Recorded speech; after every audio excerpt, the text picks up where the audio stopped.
Salut à tous, bienvenue pour ce nouveau CrossFit at Home.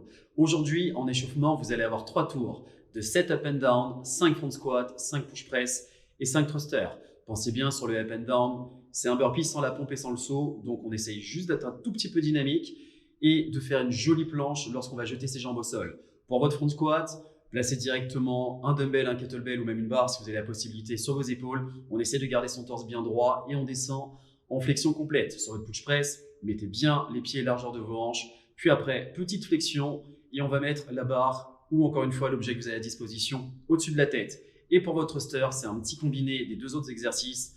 Vous me faites un joli squat avec la barre sur vos clavicules et puis en poussant fort dans les jambes et en ayant une belle extension de hanche, vous ramenez votre objet au-dessus de votre tête.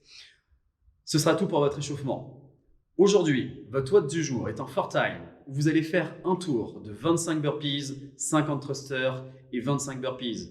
Pour votre burpees, n'oubliez pas, poitrine au sol et on saute en essayant de faire une belle extension pour finir son mouvement. Les points de performance du thruster sont les mêmes qu'à l'échauffement, flexion complète, dynamique dans ses jambes, belle extension de hanche et on verrouille complètement les bras lorsqu'on amène son objet au-dessus de la tête.